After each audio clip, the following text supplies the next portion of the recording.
जय हिंद दोस्तों, आपका स्वागत है हमारे चैनल साइंस ज्ञान हब में। आज की वीडियो में जो हम सॉल्व करने वाले हैं प्रैक्टिस सेट, यानी आज से हम सीटेट के साइंस के प्रैक्टिस सेट को सॉल्व करूंगी। ठीक है, तो जो इसका एग्ज़ाम डेट है ये सबको पता होगा कब है, फरवरी में 8 फरवरी को इसका एग्ज़ाम होने वाला है। सीटेट 6 to 8 के प्रश्नों को हम सॉल्व करेंगे, जिसमें 150 प्रश्न पूछे जाते हैं। 150 नंबर के होते हैं। 30 नंबर की CDP पूछी जाती है, उसके बाद 30 नंबर का मैथ, फिर 30 नंबर का साइंस पूछा जाता है। उसके बाद 30 नंबर में फर्स्ट लैंग्वेज पूछी जाती है। यानी जब आप ये लैंग्वेज वाली बात ध्यान रखिएगा, जब भी आप वहाँ पर पेपर देने जाएंगे तो क्वेश्चन पेपर और OMR सीट भरते समय 91 से आप जो लैंग्वेज करेंगे वो 91 से शुरू होगा। उसके बाद फिर 30 नंबर की सेकेंड लैंग्वेज पूछी जाती है। यानी टोटल 150 प्रश्न पूछे जाते हैं, जो 150 नंबर के होते हैं। इसमें जो प्रश्न पूछे जाते हैं वो कंसेप्चुअल बेस पे पूछे जाते हैं, यानी रटने से ज़्यादा आप समझने पे ध्यान दीजिएगा। ठीक है, तो कुछ थ्योरी क्लास भी हमारी चैनल पे उपलब्ध है, उनको पढ़िएगा। पढ़ने के बाद इन प्रश्नों को देखिए, ये 10 साल में जो पूछे गए, यानी 10 साल के प्रैक्टिस सेट से ही मैं प्रश्नों को सॉल्व करवाऊंगी। तो इससे आपको एक आइडिया लग जाएगा कि हाँ इस प्रकार के प्रश्न पूछे गए हैं। और जो टॉपिक की हूँ, आप अभी बहुत ज़्यादा वीडियो नहीं है, 10 से 12 वीडियो हैं टोटल तो हैं, लेकिन शॉर्ट वीडियो में और लॉन्ग मिला के अगर करें तो लगभग 70 वीडियो हैं। इनमें से किसी भी टॉपिक को आप करिएगा तो लगभग इसमें से आज की प्रैक्टिस सेट में 7 से 8 प्रश्न पूछे गए हैं। ठीक है, तो चलिए अब हम समय को न बर्बाद करते हुए प्रश्नों को देखते हैं। तो जैसे पहला प्रश्न अगर है तो यह निम्नलिखित कथनों को पढ़िए तथा सही विकल्प का चयन कीजिए। यहाँ पे क्या है, स्टेटमेंट वाले हैं। स्टेटमेंट वाले प्रश्न भी पूछे जाते हैं। तो इसमें आपको सबसे पहले क्या है, अभिकथन है, स्टमक प्रोड्यूस हाइड्रोक्लोरिक अम्ल that helps in breakdown of food, यानी आमाशय हाइड्रोक्लोरिक अम्ल उत्पन्न करता है जो भोजन के भंजन में सहायता करता है। इसके बाद इसमें तर्क जो दिया गया है, ये तर्क है, digestive juice needs and acidic medium to act, यानी जो पाचक रसों को क्रिया करने के लिए अम्लीय माध्यम की आवश्यकता होती है। तो इसके लिए हमें जब पढ़ना है तो किस प्रकार से पाचक रसों को क्रिया करने के लिए अम्लीय माध्यम की आवश्यकता होती है, सही है। इसके बाद क्या है, आमाशय हाइड्रोक्लोरिक अम्ल उत्पन्न करता है जो भोजन के भंजन में सहायता करता है। तो यहाँ पे दोनों सही है, यानी जो पाचक रसों को, गैस्ट्रिक जूस को क्रिया करने के लिए हाइड्रोक्लोरिक अम्ल की आवश्यकता होती है और हाइड्रोक्लोरिक अम्ल उत्पन्न होता है जो भोजन के ब्रेकडाउन में हेल्प्स करता है। यहाँ पे सही है। इसके लिए एक शॉर्ट ऑफ वीडियो बनाई थी, चैनल पे जाके देखिएगा कि जो स्टमक होता है इसमें गैस्ट्रिक जूस होता है, क्या होता है, गैस्ट्रिक जूस और HCl होता है।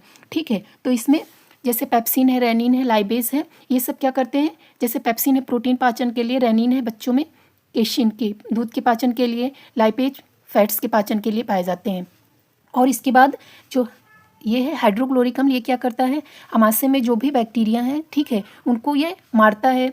इसके बाद जैसे पेप्सिनोजन है, ये निष्क्रिय होता है, तो HCl क्या करता है, इसको सक्रिय करके पेप्सिन में बदलता है। तो यहाँ पे अब चलिए हम अपने ऑप्शन को देखते हैं। तो जो ऑप्शन है, पहला ऑप्शन है ए सही है परंतु R गलत है, तो ये नहीं सही होगा। उसके बाद है A और R दोनों सही है परंतु R A की सही व्याख्या नहीं करता है, तो ये भी नहीं सही है क्योंकि सही व्याख्या हो रही है। तीसरा है A गलत है परंतु R सही है, ये भी नहीं सही है।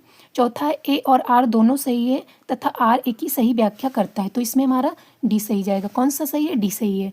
अगले प्रश्न को देखिए। अगला प्रश्न है नाइट्रोजन यौगिकीकरण, यानी नाइट्रोजन फिक्सेशन शब्द का अर्थ क्या है। तो नाइट्रोजन फिक्सेशन का अर्थ चलिए देखते हैं। ऑप्शन यहाँ पे ध्यान रखिएगा, चारों ऑप्शन पढ़िएगा क्योंकि कंसेप्चुअल बेस पे है, तो इसमें एक थोड़े से अंतर से ही सही गलत का अलग हो जाता है। तो देखिए यहाँ पे पहला है नाइट्रोजन यौगिकों का गैसीय नाइट्रोजन में रूपांतरण, ठीक है।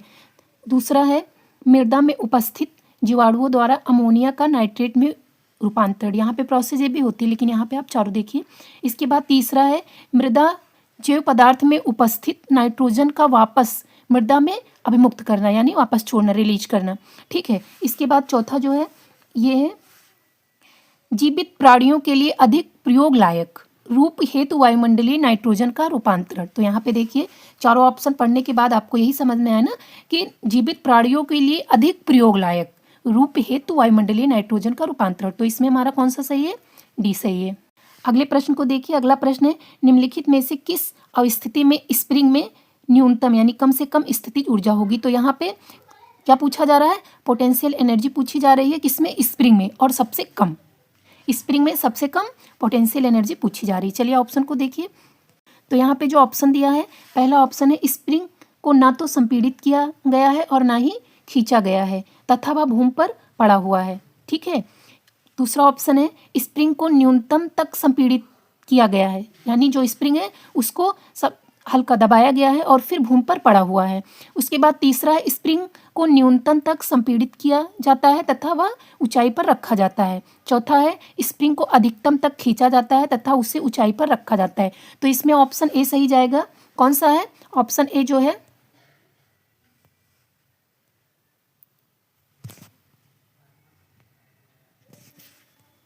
तो इसमें जो सही जाएगा ये ऑप्शन ए सही जाएगा। स्प्रिंग को ना तो संपीड़ित किया गया है और ना ही खींचा गया है, वह भूमि पर पड़ा हुआ है। तो यहाँ पे कौन सा सही है? ए सही है। ठीक है, चलिए अगले प्रश्न को देखते हैं। अगला प्रश्न है उस समुच्चय की पहचान कीजिए जिसमें अनियत तापी जीवों को समाविष्ट किया गया है। ठीक है, क्या बताया गया है? आपको कोल्ड ब्लडेड ऑर्गेनिज्म को बताना है। कोल्ड ब्लडेड ऑर्गेनिज्म कौन से? तो जो अनियत तापी या कोल्ड ब्लडेड ऑर्गेनिज्म होते हैं, इनकी बात करें तो ये क्या होता है, जो आसपास के तापमान के अनुसार ये अपने तापमान को नियंत्रित करने में सक्षम नहीं होते हैं। ठीक है, तो ये किसके अंतर्गत आते हैं? कोल्ड ब्लडेड के अंतर्गत आते हैं, या जिन्हें हम अनियत तापी कहते हैं, यानी इनका ताप क्या होता है? स्थिर नहीं होता है। जैसे बात कर लें सरीसृप, जो भी रेप्टाइल्स हैं, एम्फीबियन है यानी जो भी उभयचर हैं, जो भी फिशेज हैं, मछलियाँ हैं, और जो कीड़े या आकशेरुकी हैं। ठीक है, तो ये कैसे होते हैं? अनियत तापी होते हैं। तो अब इस ऑप्शन में देखिए, लेकिन अगर नियत तापी की करें तो नियत तापी वार्म ब्लडेड ऑर्गेनिज्म होते हैं। ठीक है, ये क्या करते हैं? ये आंतरिक शरीर के तापमान को बनाए रखने का प्रयास करते हैं। जैसे बाहरी वातावरण, जैसे ठंड का मौसम है, हम हैं इस समय ठंड का मौसम चल रहा है, तो हम क्या करते हैं अपने अंदर, ठीक है, वो तापमान को बनाए रखने की क्या करते हैं?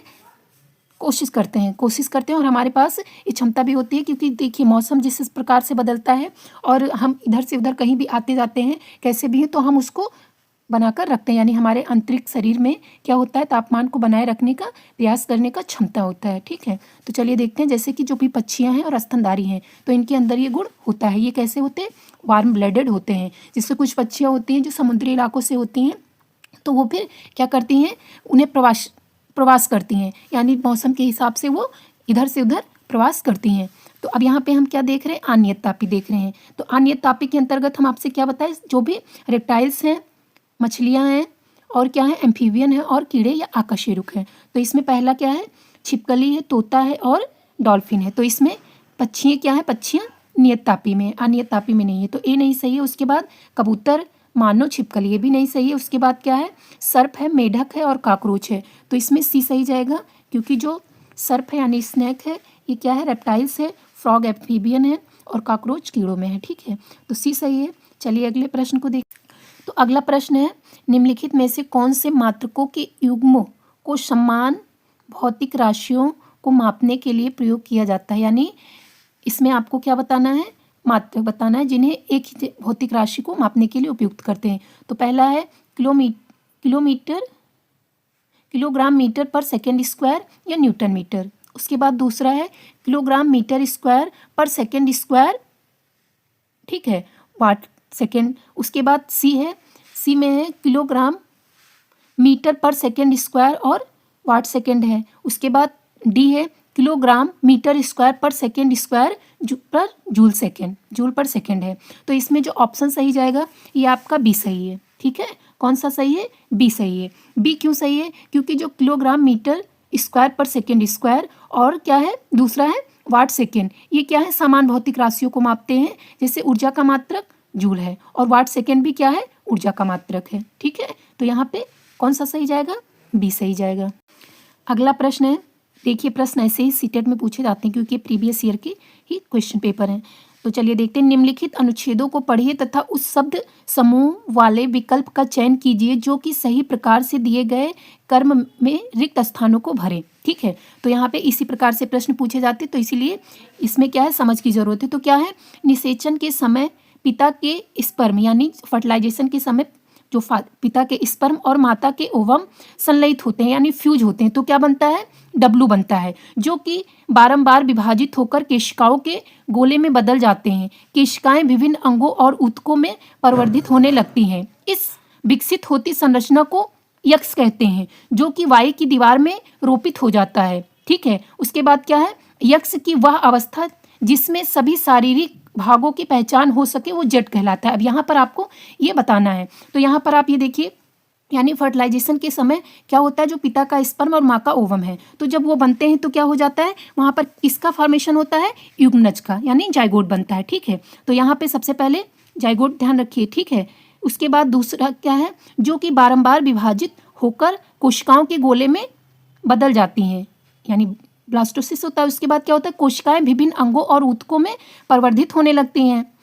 इस विकसित होती हुई संरचना को एक्स कहते हैं। क्या कहते हैं, भ्रूण कहते हैं। क्या कहते हैं, भ्रूण कहते हैं। यानी फर्टिलाइजेशन के बाद क्या जाइगोट बना, जाइगोट में जब इनका विकास हुआ तो क्या बन गया, भ्रूण बना। अब इसके बाद क्या होगा, हो गया यहाँ पे, अब जो कि वायु की दीवार में रोपित होता है। अब यहाँ पर ये भ्रूण कहाँ पे रोपित होता है, प्लासेंटा में रोपित होता है। किसमें, प्लासेंटा। ठीक है, तो प्लासेंटा के अंदर होता है, लेकिन ये कहाँ पर होता है, जो दीवार पूछा गया ना, तो यहाँ पे यूट्रियस होगा। क्या होगा, यूट्रियस। तो तीसरे नंबर पे गर्भाशय होगा। इसके बाद क्या होगा, यक्ष की वह अवस्था जिसमें सभी शारीरिक भागों की पहचान हो सके वो जट कहलाता है। तो सभी शारीरिक भागों की पहचान किसमें होगी, गर्भ में होगी। किसमें होगी, गर्भ में होगी। तो यहाँ पे अब चलिए ऑप्शन को हम देखते हैं कौन सा सही है।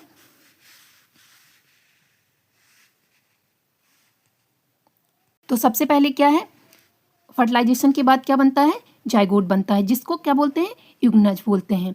तो सब किसमें है, एक पर बी में है, सब में है। ठीक है, यानी सी छोड़ के इसमें है। इसके बाद क्या होगा, जाइगोट बनने के बाद क्या होगा, भ्रूण।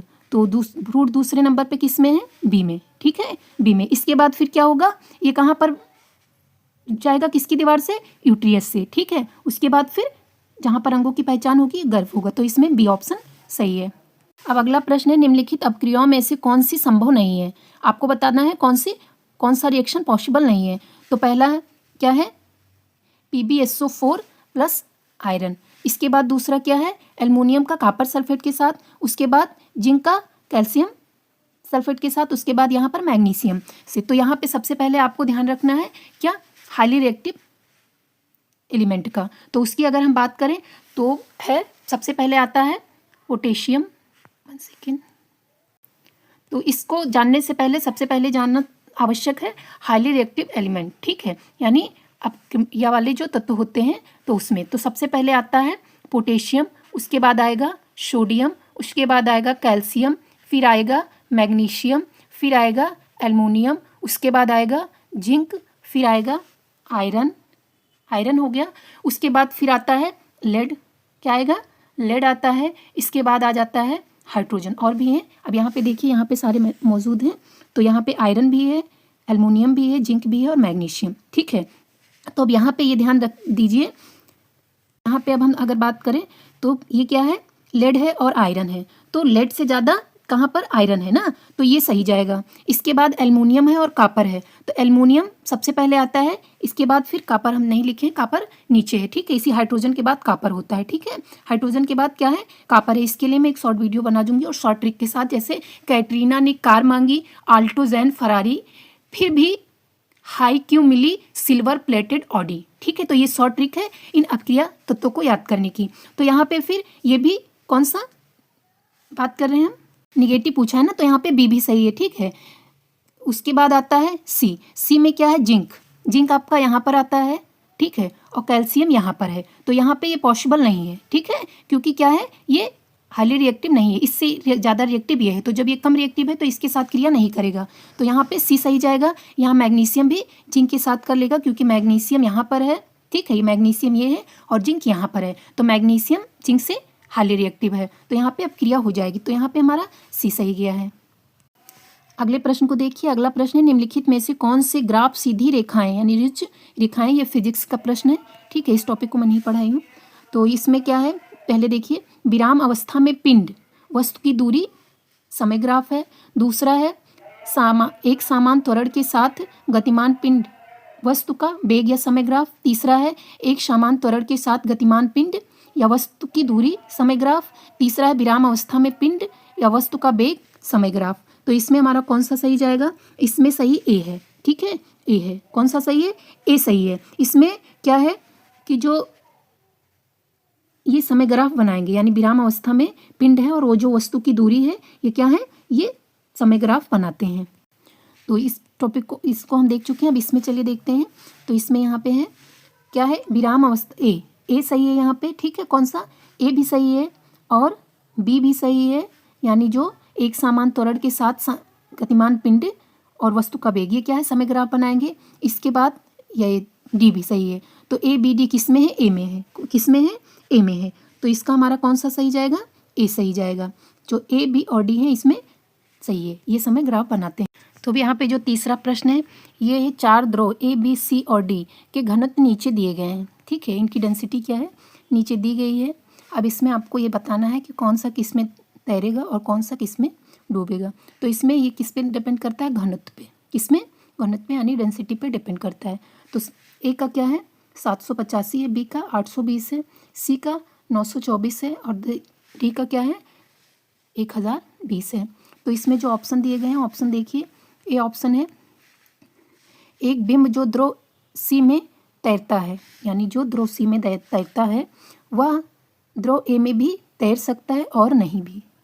तो अगर यहाँ पे तैर रहा है तो यहाँ पे तैर भी सकता है, ठीक है, और नहीं भी तैर सकता है, ये सही है। अगला भी देख लीजिए।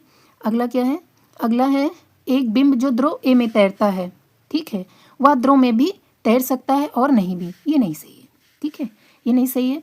इसके बाद है सी, एक बिंब जो द्रव बी में तैरता है, बी में कितना है 820 है, वह निश्चित रूप से द्रव ए में तैरेगा, नहीं तैरेगा, क्योंकि किस पे डिपेंड करता है, डेंसिटी पे। तो यहाँ ये भी नहीं। इसके बाद एक बिंब जो द्रव सी में तैरता है वह निश्चित रूप से द्रव बी में भी तैरेगा, तो यहाँ पे ए भी नहीं सही है। इसमें जो हमारा सही ऑप्शन जाएगा वो कौन सा, ए सही है, ठीक है, क्योंकि एक जो द्रव सी में तैरता है वो ए में भी तैर सकता है, ठीक है। क्यों तैर सकता है, क्योंकि क्या है, बिंब सी में तैर रही है, ठीक है, वो ए में तैर सकता है नहीं भी, क्योंकि ये किस पे है, जो ए की तुलना में जो ए का घनत्व है, ठीक है, वो किस पर निर्भर करता है, सी के घनत्व पर। तो ठीक है, तो यहाँ पर ए वाला सही जाएगा। जैसे कि अगर बात करें तो यहाँ पर जो दिया गया है, अगर आपको समझ में नहीं आया तो मैं आपको और समझाने की कोशिश कर रही हूँ कि जैसे यहाँ पे हमने ए वाला सही किया है कि ए में क्या है, एक बिंब जो द्रव सी में तैरता है वह द्रव ए में भी तैर सकता है। क्यों, क्योंकि ये बिंब का घनत्व 785 से कम है, ठीक है। अगर 8785 से कम है तो ये ए और सी दोनों में तैरेगा। लेकिन यदि क्या होगा, बिंब का जो डेंसिटी है वो 785 से ज़्यादा है और 924 से कम है, इससे कम है, तो क्या होगा, ये सी में भी तैरेगा और ए में नहीं तैरेगा, ठीक है। तो अब यहाँ पे समझ में आ गया होगा ना। तो यहाँ पे अगला प्रश्न है, निम्नलिखित कथनों को पढ़िए तथा सही विकल्प का चयन कीजिए। तो अभी कथन ए है, विद्युत धारा एक सदिश राशि है, और दूसरा दिया गया है, विद्युत धारा वह राशि है जिसके पास परिमाण के साथ साथ दिशा भी है, ठीक है। तो अब चलिए तर्क और अभिकथन हम देखें। यहाँ पे विद्युत धारा की बात की तो क्या है, विद्युत धारा सदिश राशि नहीं है, क्या है, अदिश राशि है। तो यहाँ पे अब हमको इस तरह देखेंगे ना, विद्युत धारा वह राशि है जिसके पास परिमाण के साथ दिशा भी होती है। तो जिसके पास परिमाण के साथ दिशा होगी वो क्या होगा, सदिश होगा। तो ये तो सही है, ठीक है। लेकिन क्या है, विद्युत धारा सदिश राशि, तो वो सदिश नहीं है, अदिश है।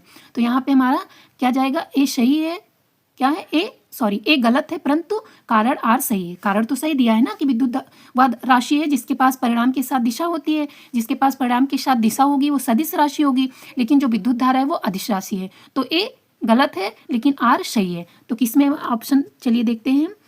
तो ये पहला है, ए सही है परंतु आर गलत है, ठीक है। अगला देखिए, अगला है, ए और आर दोनों सही है परंतु आर ए की सही व्याख्या नहीं करता है, व्याख्या सही हो रही है लेकिन ए नहीं सही है, तो ये भी नहीं सही होगा। सी है, ए गलत है परंतु आर सही है, तो यहाँ पे कौन सा सही जाएगा, सी सही जाएगा। ए गलत है परंतु आर सही है यहाँ पे। चलिए अगले प्रश्न। अगला प्रश्न है, निम्नलिखित में से किन कोशिका अंगकों में स्वयं का डीएनए होता है। Which of the following cell organelles contains theirs own DNA. तो ये सेल की टॉपिक पढ़ाई जा चुकी है, आप प्ले लिस्ट पर जाके जरूर पढ़िएगा, ठीक है। तो पहला है ऑप्शन ए प्लास्टिड्स यानी लवक, दूसरा है माइटोकॉन्ड्रिया, तीसरा है न्यूक्लियस, चौथा है वैक्यूल। तो इसमें जिसमें ए बी सी ये तीनों सही हैं, इन तीनों में क्या होता है, स्वयं का डीएनए होता है। तो ए बी सी, चलिए देखिए किसमें होता है। इसमें हमारा ऑप्शन जो सही है कौन सा है, सी सही है, ए बी सी इसमें, ठीक है। अगला प्रश्न है, निम्नलिखित में से कौन से कथन जीवित जीवों की कोशिकाओं के संबंध में सही है। ये भी सेल से प्रश्न पूछा गया है। तो पहला है सभी सूक्ष्मदर्शी होते हैं तथा इन्हें नग्न आंखों से नहीं देखा जा सकता। ये नहीं सही है, क्योंकि कुछ प्लांट्स के सेल होते हैं जिन्हें हम माइक्रोस्कोप से नहीं मैक्रोस्कोप से देख सकते हैं। किससे? माइक्रोस्कोप से देख सकते हैं, तो ये गलत है। अगला है सभी की कोशिका भित्ति होती है। क्या है? सभी की कोशिका भित्ति होती है। ये भी नहीं सही है, क्योंकि प्लांट्स में कोशिका भित्ति होती है, एनिमल में नहीं होती। इसके बाद बात करते हैं सी की, तो सभी की केंद्रकीय झिल्ली होती है। तो सभी की केंद्रकीय झिल्ली नहीं होती है, ये भी नहीं सही है। उसके बाद डी है सभी की कोशिका झिल्ली होती है। हाँ, कोशिका झिल्ली सब में होती है, तो इसमें ऑप्शन डी सही है। तो चलिए देखते हैं कौन सा सही है। तो इसमें ए सही जाएगा। कौन सा सही है? ए सही है, केवल डी सही है। ठीक है, एक सेल वाली टॉपिक जो कि प्लेलिस्ट में जाके सेल टॉपिक को क्लियर कर लीजिएगा, क्योंकि उसमें आप देख रहे हैं ना 2 से 3 प्रश्न पूछे गए हैं। अभी इसी प्रैक्टिस सेट में 2 प्रश्न हो चुके हैं।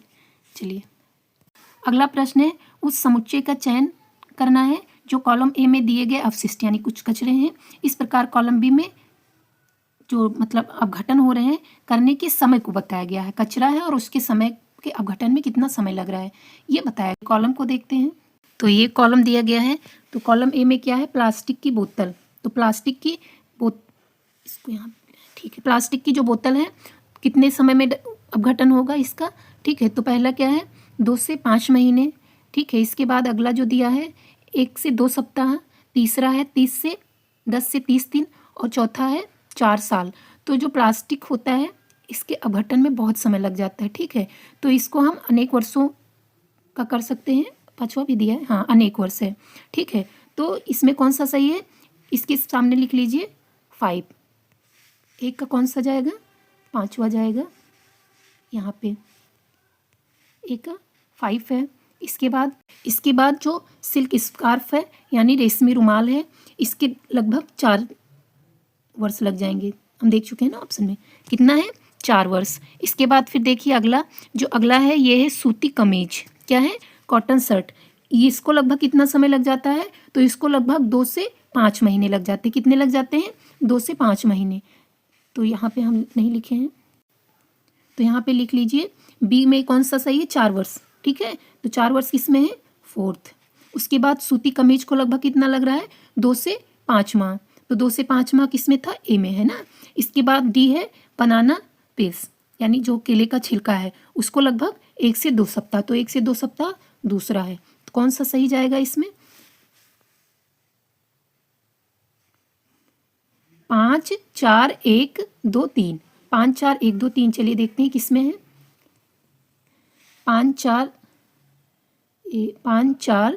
1 2 3। 5 किसमें? इसमें 5 4 1 2 3। तो इसमें ऑप्शन बी सही जाएगा। कौन सा सही है? बी सही है। ठीक है, तो आज हम इतने ही प्रश्न को सॉल्व कर रहे हैं। अगले में हम आगे प्रश्नों को सॉल्व करेंगे।